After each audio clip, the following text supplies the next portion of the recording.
Begin the Gemara today on the Vav Amud Beis, 2 lines from the bottom of the Amud. Masiv Rav Ami. There's another question here that the Gemara asks on the opinion brought before, which in one version was Shmuel's opinion, that you're not allowed to be boil for the first time on Shabbos. And the reason we brought before, at least one of the reasons we brought before, was because you create a chabura. There's a wound that you create through this, and it's not allowed. So the Gemara asks from this, from another halacha. Masiv Rav Ami. Hamafis Murse b'Shabbos. If someone has an abscess, a pimple, whatever you want to refer to it as, and he's opening it up on Shabbos, is that allowed? If you're creating this opening chayiv, so then you'll be chayiv for this. What does this mean, lasis lepeh? So Rashi says that what he's trying to do is he wants to drain out the fluid that's inside this abscess, and at the same time he also wants some air, some oxygen to enter into it in order to heal it. Which means that when you're creating this opening, just like every opening, what does the opening serve for? To enter and to exit. That's a real Pesach. So just like when a person creates a Pesach in a house, in a structure, Yechayev for binyan, so too when you create a Pesach in the body of a person, Yechayev for baina as well. I mentioned when we learned this before, and Rashi here brings the source for this, that the malacha of baina is possible even in the human body. And the raya for this is, Rashi brings what it says, by Adam Rishon, Vayiven esatzela. So it uses the term Vayiven, when they created Chava. So over here as well, when a person creates an opening that's to enter and to exit from this abscess, Yechayev. But if the only reason he's opening this abscess is because he wants to drain some of the pus out of it, it's hurting him and he wants to drain it, and he's not interested in open, and if it closes up immediately, it doesn't bother him. He's not interested in leaving it open in order for the ear to come in to heal it. He just wants to drain it because right now he feels some pressure. So then, potter, he's going to be potter because even though he created an opening, but the opening that he created, he doesn't need it for the usual need that you use an opening for, which is to enter and to exit. This is actually what's called, regarding Shabbos, a malacha she'ein tzricha legufa. When you do the action of the malacha, but you don't need what you just did for its usual intended purpose. So over here as well, he doesn't need the Pesach that he made for entering and exiting.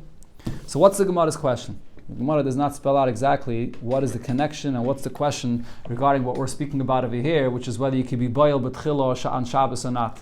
There's various different pshatim in the Rishonim regarding this. What's mashma and Rashi is that the Gemara's question is, besides this issue of creating an opening, whether you are creating an opening or not, but isn't there another issue? When the blood comes out, so you're creating a wound. The very fact that the blood comes out, isn't that also an issue of a chabura? Elamai, what do you see from here? That there is no issue of a chabura. Why? Because the blood or the pus that was there inside this abscess is not absorbed in the body of the person. It's there collected already in that area inside the abscess, and just when you open it up, it just drains out. So there is no issue of a chabura. So the Gemara is making that comparison to our case over here as well. When a person's boil b'Shabbos, when the person opens up the besulim and the blood comes out, so if there's no issue of a chabura either. There shouldn't, just like in this case we say there's no issue of a chabura, over here as well. The blood is already collected there in that area, and then you just open it up and the blood comes out, so there should be no issue of a chabura. So why is it asa? That's Rashi's pshat in the Gemara. So the Gemara answers, it's not the same thing.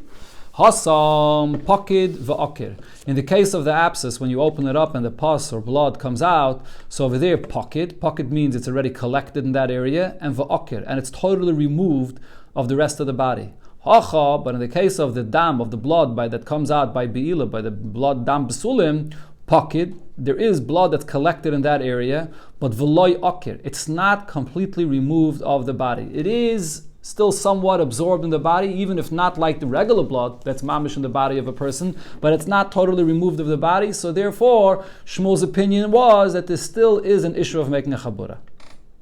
Zok the Gemara. Here, the Gemara is going to come down already more to the psak halacha. What do we actually paskin? Are you allowed to be boil on Shabbos or not? So Rabami shara lemivul betchila b'Shabbos. Rabami allowed to be boil the first time on Shabbos. Amri le Rabbanon. So the Rabbanon said regarding that case that he allowed this, but v'holaksiv ksubasa. She didn't get a ksuba. The halach is, and we'll see later here in the Gemara, you're not allowed to have any be'ila without a ksuba. So there was no ksuba here. So he answered, Atfasua metaltlin. So go, make sure the husband gives her from his metaltal and from his movable items that he owns, that she should have this to be able to collect a ksuba from, and that it takes the place of a ksuba. A guarantee? Yeah, basically. So we see over here that Rav Ami paskin that you're allowed to be boil for the first time on Shabbos. Rav Zvid shara l'mivo b'tchila b'Shabbos. Rav Zvid as well allowed to be boil for the first time on Shabbos. Ikadamri, the others that said about this, Rav Zvid gufei ba b'tchila b'Shabbos. Rav Zvid himself, he was the one when he got married, he was boil the first time on Shabbos. Rav Yehuda shara l'mivo b'tchila b'Yom Tov. Rav Yehuda allowed to be boil the first time on Yom Tov.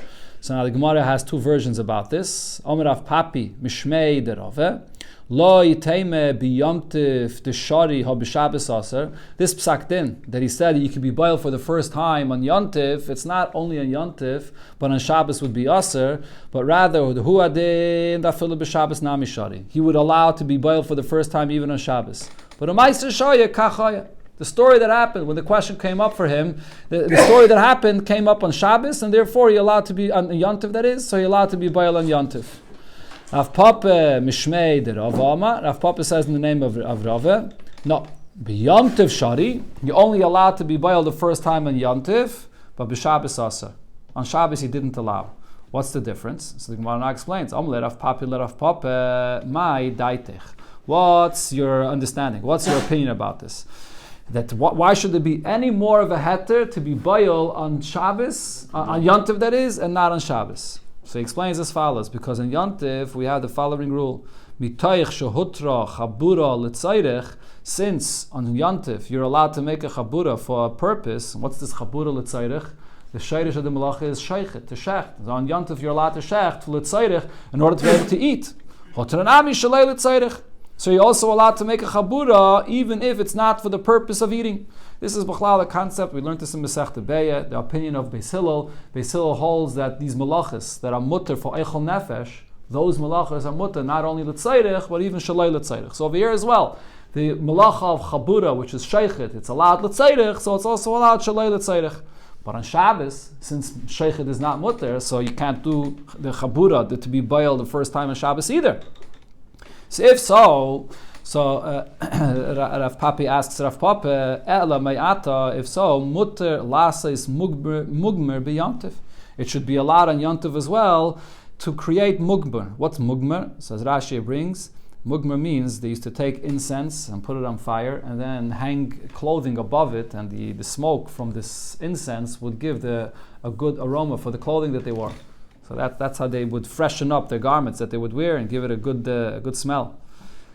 So this should also be allowed in Yom Tov. Why? The mitayich shehutra havara l'tzayrech. Since you're allowed to have a fire to use to cook it, to cook food with it, hotranami shalai l'tzayrech. It should be allowed also to use this fire for the incense to give a good perfume or a good aroma for the clothing. And we know that this is not allowed. As in the Gemara in Bay, it says that we're not allowed to do this on Yom Tov.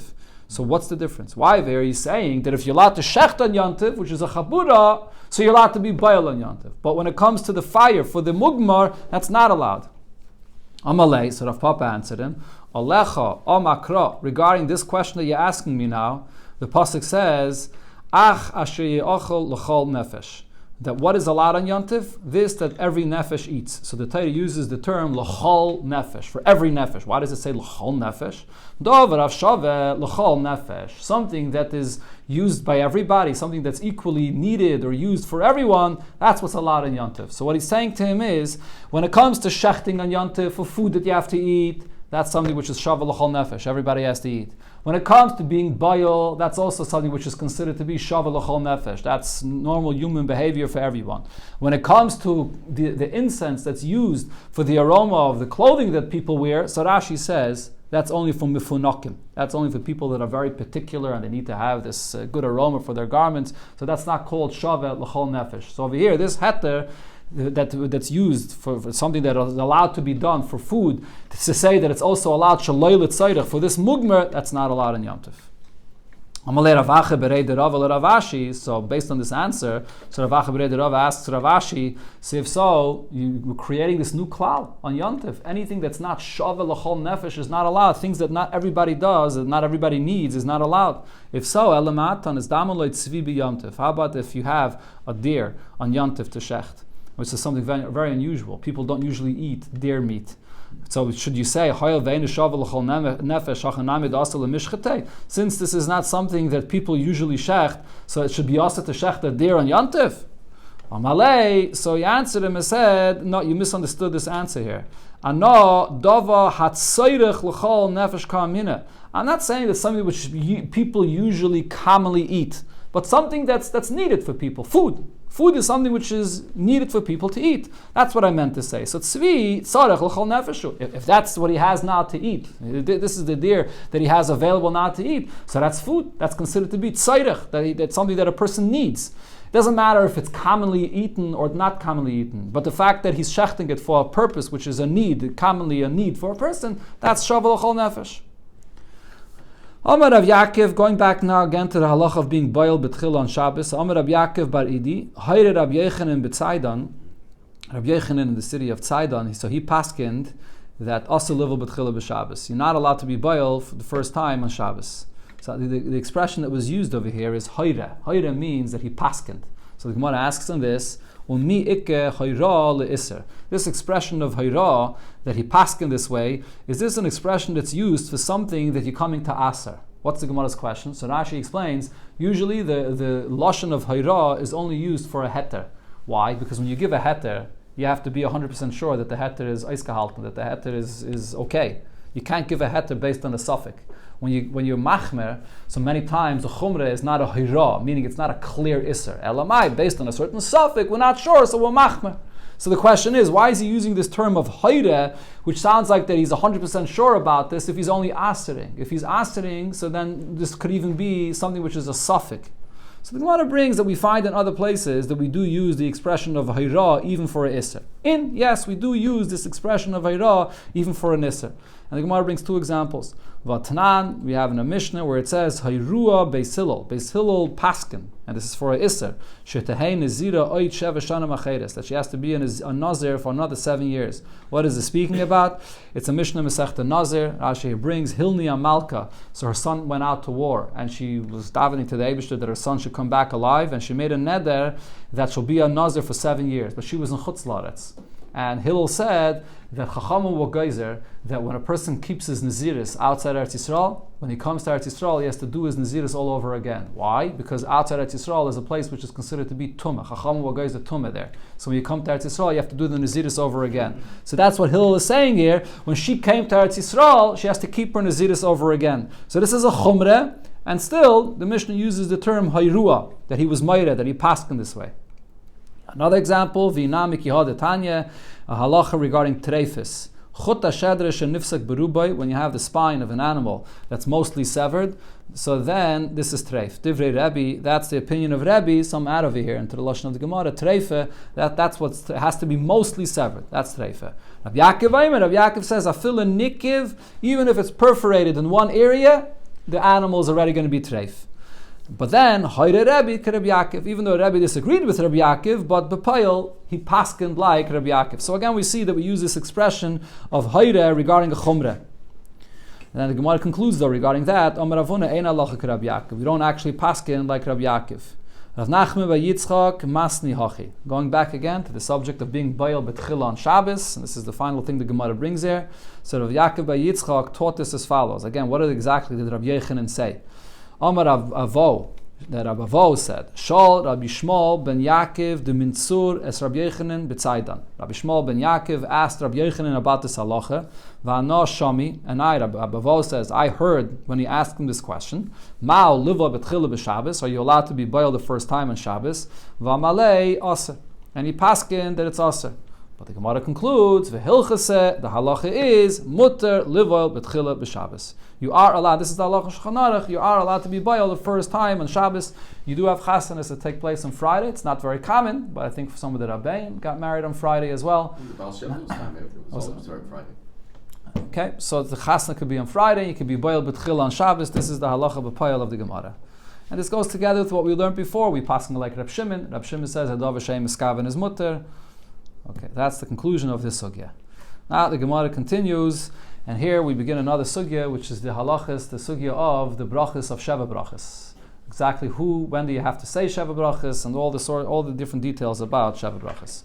Amar Rab Chelba, Amar Rav Huna, Amar Rab Abba Bazavda, Amar Rav Achas Besula, whether the girl, the kala that's getting married is a Besula, Achas Almana, or whether she's an Almana, Tuuna Bracha.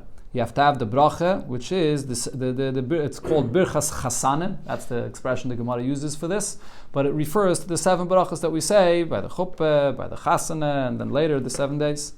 Did Rav Huna say that even an almana also needs the brachas of birchas chasanim? But Rav Huna said almana ain't a tuna bracha. When an almana gets married, the chachamim did not institute for her the brachas of the Sheva brachas. Answers the Gemara, it depends. Lo kashi, this is not a contradiction. Kan bebacha shenasar almana. If the chasen it's his first marriage and he's getting married to an almana, so then because for him it's a first marriage, it's a bigger simcha for him. So they were masak and Sheva brachas. Kan ba almain shenasar almana. If both of them are widowers, they both are getting married for the second time, so then there's no Sheva brachas.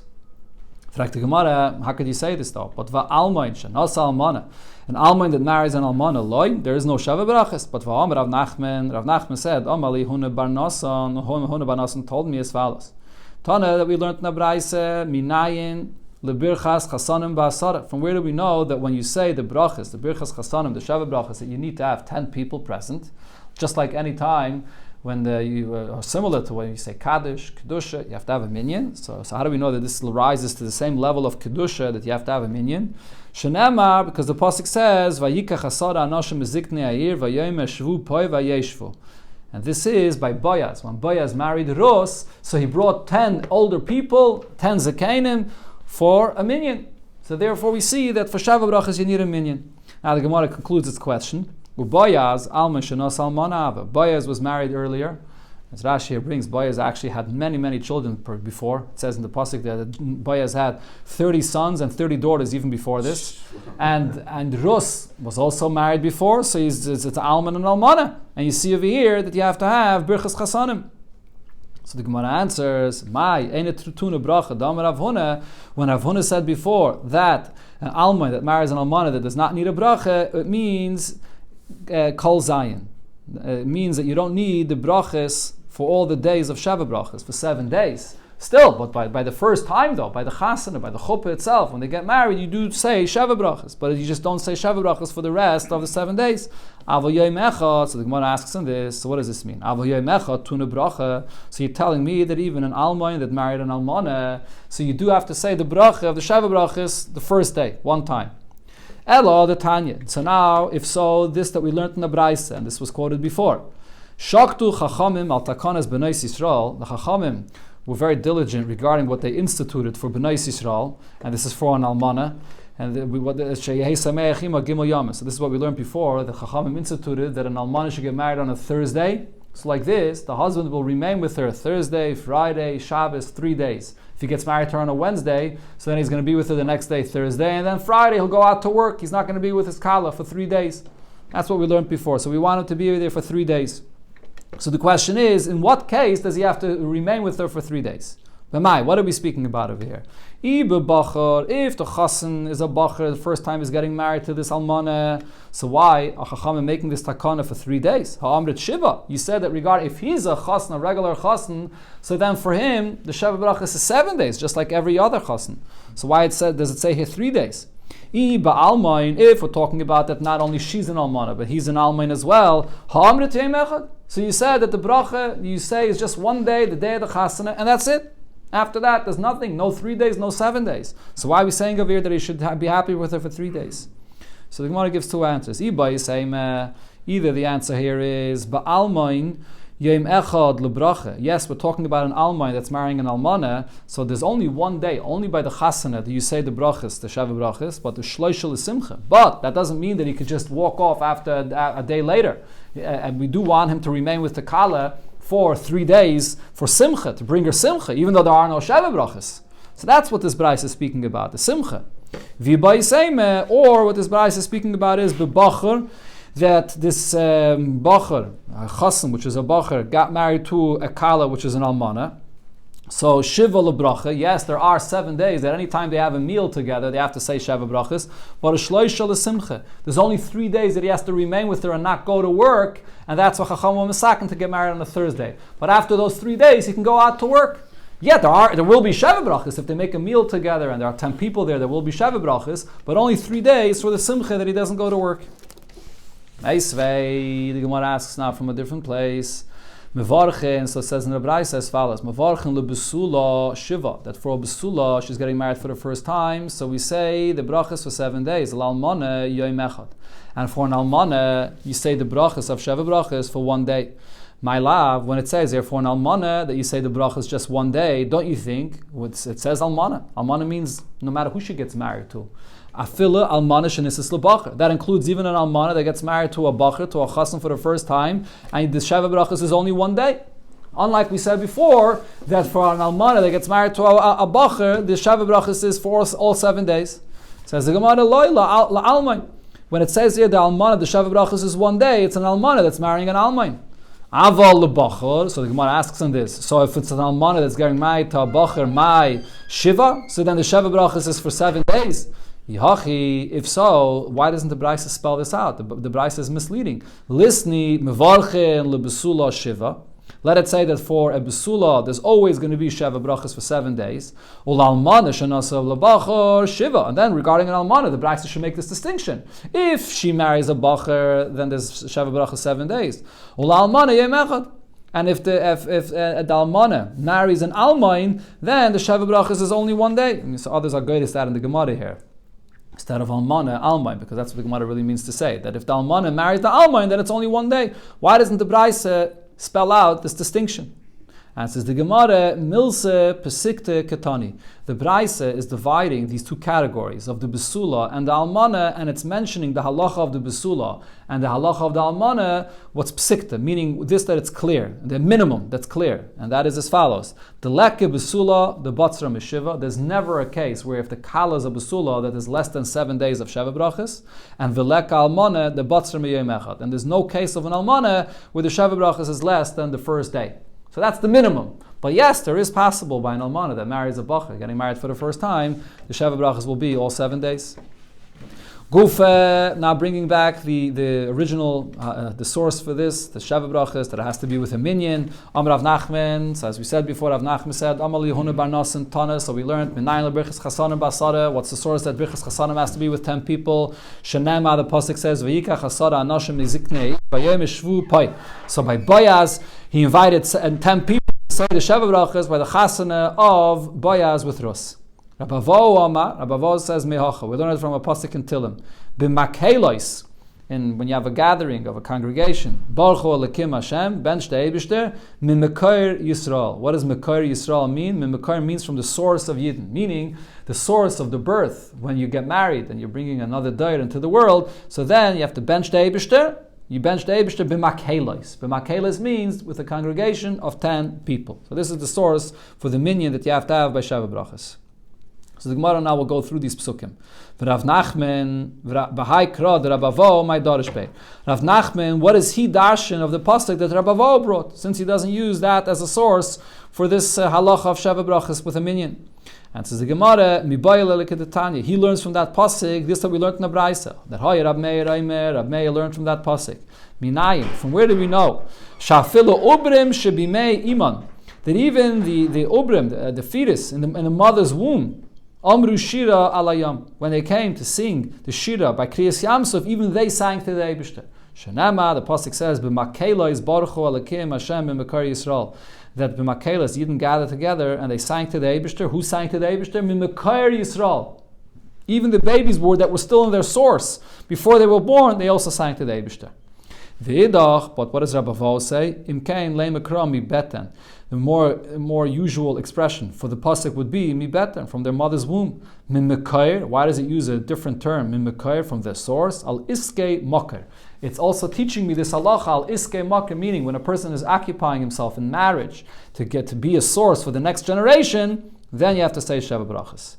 V'Rabavo, now turning back to the pasuk that Rav Nachman brought. V'Rabavo, ba'aikra that Rav Nachman my darish bei. Rabavo, what is he darshan with the pasuk that Rav Nachman brought?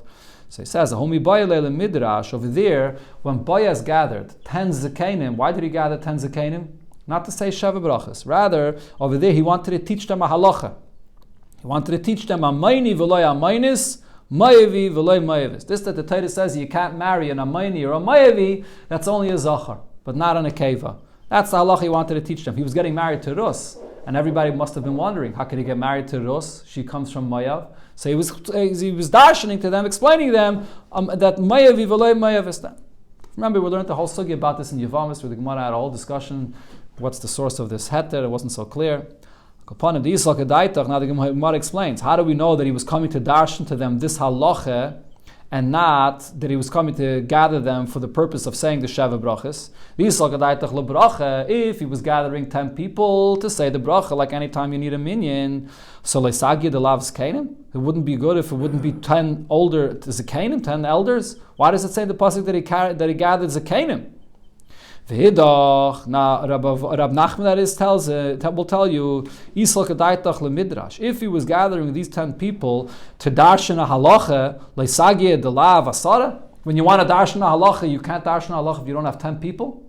So why does he have to have 10 people for this? So it must be for Sheva Brachas. So the Gemara answers, no, not necessarily. Yes, sometimes you find that when there's a halacha that's a unique chiddush and people don't know about it, so you do want to gather 10 people to publicize this. L'frasumi milsa. In order to publicize this chiddush, this halacha, that amayni v'lei amaynis and mayavi v'lei mayavis. That's why I gather 10 people. And we find a similar thing. Shmuel Rav Chana Bagad Toha.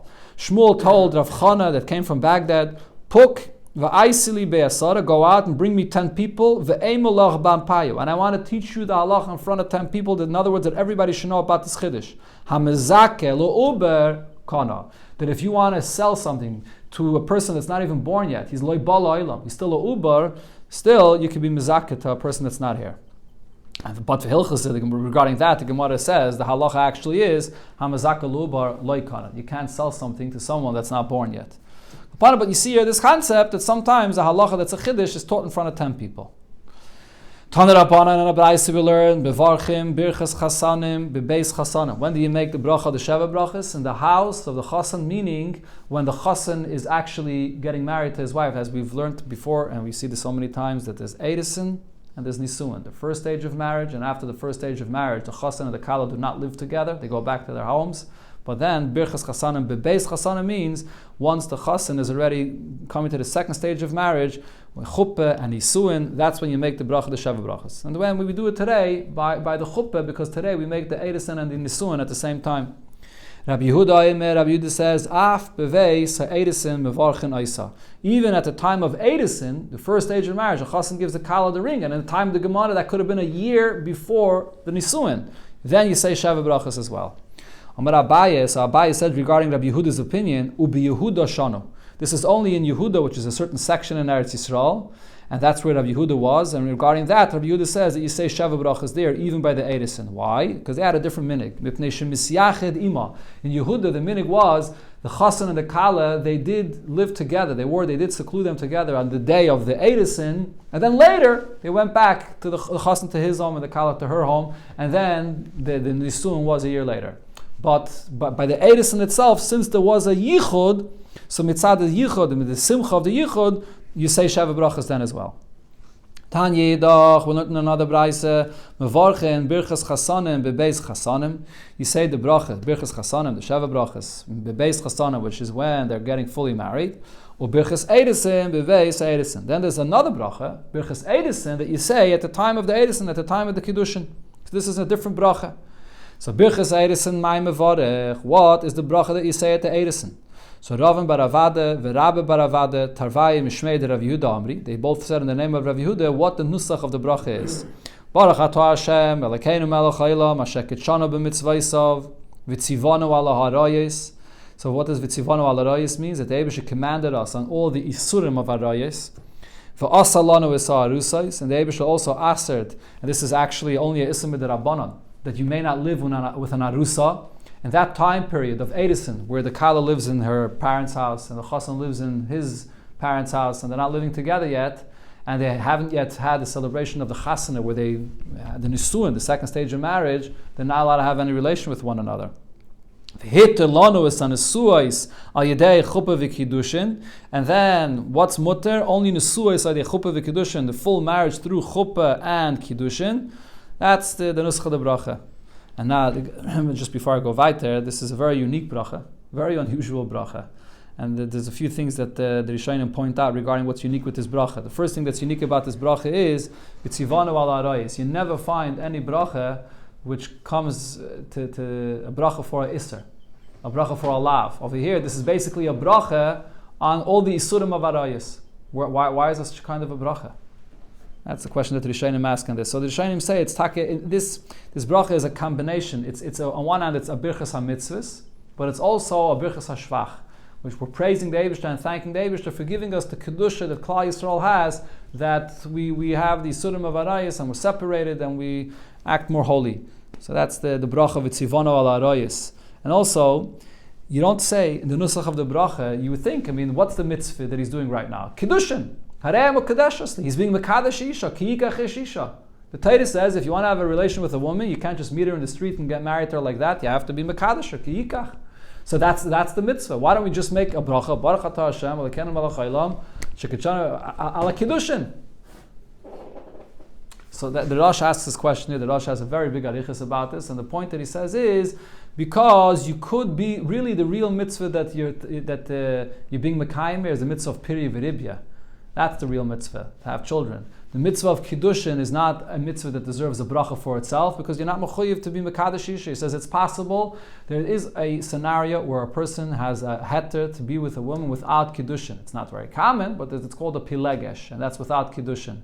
And the kiddushin itself is a rishos. If a person wants through kiddushin, he can do it through kiddushin. So therefore, the kiddushin itself does not deserve a bracha. The real bracha is for the piri v'ribya. So therefore, when it comes here to this bracha, so on one hand, we can't make the regular bracha on the kiddushin, but at the same time, we do say a certain birchas hashvach, thanking the Eibishter for giving us this institution of marriage, that we don't just act like goyim and just do whatever we want, but there's a certain kiddushin, and that's the main thing that we're the shvach that we're thanking the Eibishter for here.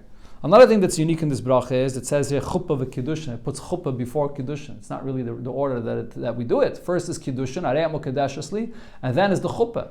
The chuppah is the yichud, or the being boiler, so it's opposite order. So there's actually some rishonim that reverse it, that say al yidei kiddushin v'chuppah.